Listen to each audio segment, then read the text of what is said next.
अब बेरुबाड़ी हम पढ़ चुके हैं। बेरुबाड़ी के बाद जो एक बहुत ही इंपॉर्टेंट, बहुत ही जाना माना, बहुत ही चर्चित केस हुआ वो हुआ केशवानंद भारती। केशवानंद भारती बनाम केरल राज्य मामला। केशवानंद एक मठाधीश थे। ये कौन थे? मठाधीश थे, ठीक। और इनके मठ का क्या नाम था? इनका केरल में एक मठ था, उस मठ का नाम था एडनीर। एडनीर, एडनीर क्या था? इनके मठ का नाम था, मठ का नाम। तो ये एक मठ था, आश्रम था इनका। आश्रम तो बहुत, आसाराम बापू का भी आश्रम था, बाबा राम रहीम का भी आश्रम था, लेकिन इन लोगों ने साधु संतों को तार तार कर दिया। धर्राटे काट रहे हैं उनकी वजह से सभी साधु संत, उनको भरोसा ही खत्म कर दिया। ऐसे ऐसे अब क्या ही होता है, चलो हम आगे देखते हैं। केशवानंद भारती में ये मठाधीश थे और ये इनके एडमीर जो था इनके मठ का नाम था, ठीक। तो यहाँ पे 1963 में केरल भूमि सुधार कानून लाया जाता है। केरल भूमि सुधार कानून से पहले आपको बता दें कि 15 अगस्त 1947, 15 अगस्त 1947 को जब हमारा देश आजाद हुआ तो ठाकुर, बाभन, बनिया, लाला, यादव, पटेल, जो ये इत्यादि जातियां थी, इन लोग को जमीन मिल गई। इन लोग जितना पाए उतना ले लिए, लेकिन SC ST को कुछ जमीन नहीं मिल पाई। तो क्या होता है, SC ST को जमीन नहीं मिली तो सरकार ने एक कानून बनाया, एक प्रावधान लाएगा कि जिनके पास ज्यादा जमीन है उनसे जमीन लेकर दूसरे को दे दिया जाए। अब भैया पटना कामेश्वर सिंह ने विद्रोह कर दिया।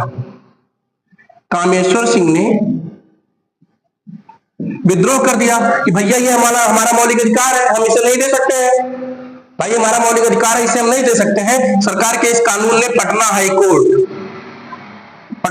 ने खारिज कर दिया। अब क्या हुआ, इलाहाबाद हाईकोर्ट ने इसे क्या कहा?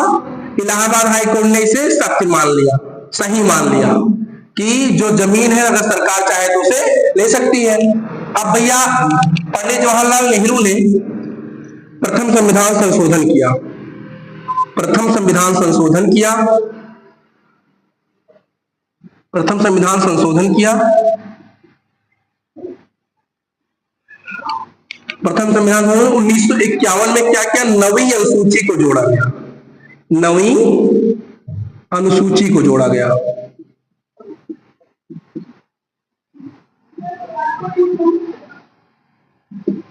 अब नवीं अनुसूची का भी विरोध होने लगा।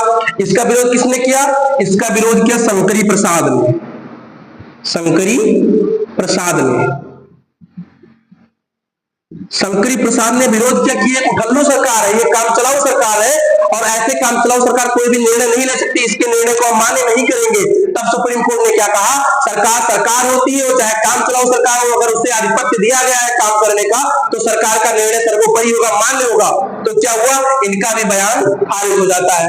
तो इसी तरह से जब 1963 में भूमि सुधार कानून लाया गया तो भूमि सुधार कानून के जरिए 1969 में संशोधन किया गया केरल में। 1969 में संशोधन ये हुआ कि जो मठ की जमीन है वो सरकार लेगी, अपने अधिग्रहण में लेगी, और इस मठ की जमीन को अधिग्रहण किया गया। मठ की जमीन का अधिग्रहण किया गया। अब मठाधीश जो थे केशवानंद भारती, ये हाई कोर्ट के पास जाते हैं और हाई कोर्ट में इनकी सुनवाई नहीं होती, ये मामला सुप्रीम कोर्ट में भेज दिया जाता है। सुप्रीम कोर्ट, और सुप्रीम कोर्ट आज तक के सबसे बड़े पीठ का गठन करती है। आज से पहले और वर्तमान में और आज तक कभी भी इतने बड़े मठ का, इतने बड़े पीठ का गठन नहीं हुआ जिसमें 13 जज बैठते हैं, 13 न्यायाधीशों के मध्य सुनवाई की जाती है। आज तक कभी भी आपको याद रखने वाली बात है कि इससे बड़ा कोई केस ही नहीं हुआ। केशवानंद भारती बनाम केरल राज्य मामला से बड़ा कोई केस अभी तक ना हुआ है, ना तो पास्ट में हुआ है, ना तो प्रेजेंट में हो रहा है। कोई भी उस केवल एक लौता ऐसा केस था जिसमें 13 जज बैठे थे और 13 जज, 13 न्यायाधीश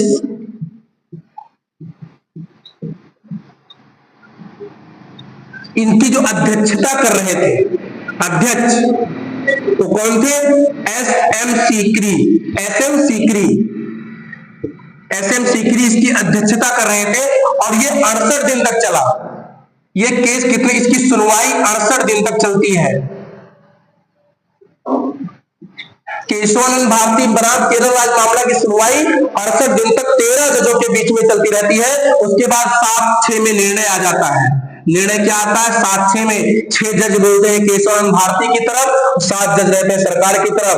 अगर एक जज इधर हो गए होते तो केशवानंद भारती उसी दिन केस जीत जाते और सरकार के मुंह पे एक तमाचा हो जाता। लेकिन 7-6 का निर्णय आता है और 6 जज मठाधीश की तरफ रहते हैं केशवानंद भारती और 7 जज एक तरफ रहते हैं। 10 रुपया अगर कोई कहीं से कमाता है, किसी को नहीं देना चाहता है, तो इतना बड़ा मठ अगर किसी के हाथ से जा रहा है तो उसे कष्ट तो होगा ही।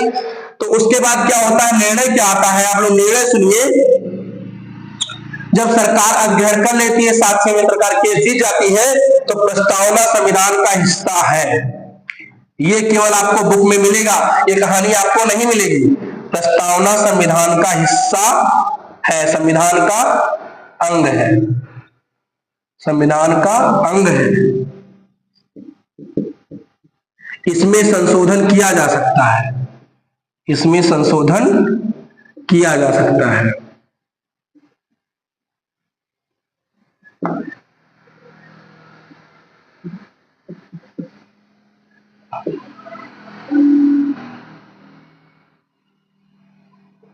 संशोधन किया जा सकता है।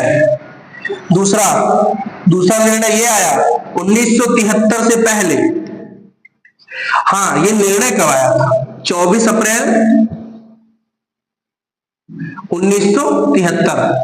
ये केस का फाइनल होता है 24 अप्रैल 1973।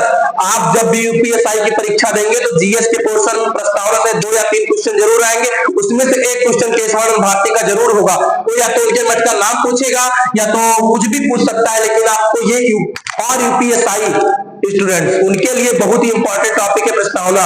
2 क्वेश्चन तो 100% श्योर है कि हर सेट में आते हैं, ठीक है? तो प्रस्तावना को हल्के में न लेना और ढीला ढाला मत पढ़ना, इंटरेस्टेड होकर के पढ़ना और इस तरह से पढ़ना कि उससे कोई भी क्वेश्चन है तो छूटे ना। ज्यादा बड़ी टॉपिक नहीं है, बस केवल गहराई से पढ़ने की आवश्यकता है। तो 1973 से पहले जो भी विषय नवीं अनुसूची में रखे गए हैं,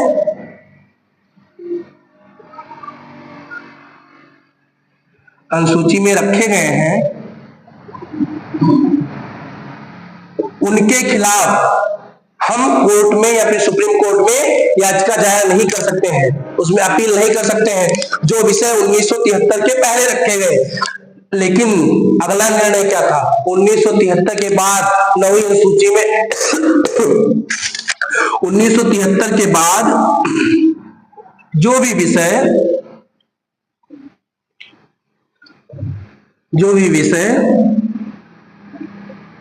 नवीं अनुसूची में रखे गए हैं उनके खिलाफ हम कोर्ट में अपील कर सकते हैं, याचिका दायर कर सकते हैं। और सबसे इंपॉर्टेंट लाइन, चौथा निर्णय इसका क्या था? प्रस्तावना संविधान का अंग है तो इसमें संशोधन किया जा सकता है।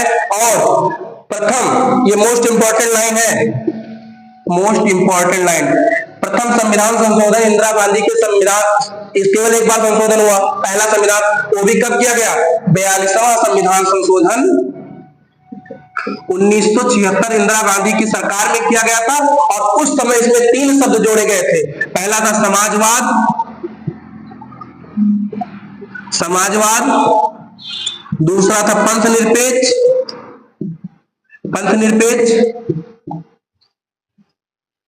और तीसरा था अखंडता।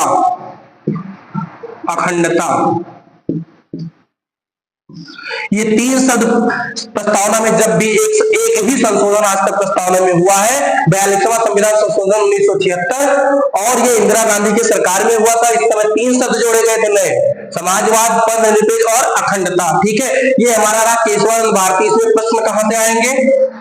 केशवानंद भारती का जो केस था किस राज्य से हुआ था? केरल से हुआ था। कब हुआ था? 1973 में हुआ था। इनके मठ का क्या नाम था? एडमीर था। ये और इसकी जो सुनवाई हुई थी वो कब हुई थी? 24 अप्रैल को फाइनल हुई थी। 13 न्यायाधीश, इसकी अध्यक्षता कौन कर रहा था? SM सीकरी की अध्यक्षता कर रहे थे। यहां से प्रश्न आएंगे, ठीक है? और अगली टॉपिक हमारा एक केस और बचा है, उसको भी बहुत ही बेहतरीन ढंग से आप लोग को बताएंगे। आप लोग बहुत ही बेहतरीन ढंग से उसको पढ़िएगा, ठीक है? एक लाइन के साथ हम अपने सेशन को खत्म करते हैं कि रख हौसला वो मंजर भी आएगा, रख हौसला वो मंजर भी आएगा, प्यासे के पास चलकर समंदर भी आएगा। यूं थककर न बैठ ए मंजिल के मुसाफिर, यूं थककर न बैठ ए मंजिल के मुसाफिर, मंजिल भी मिलेगी और अपना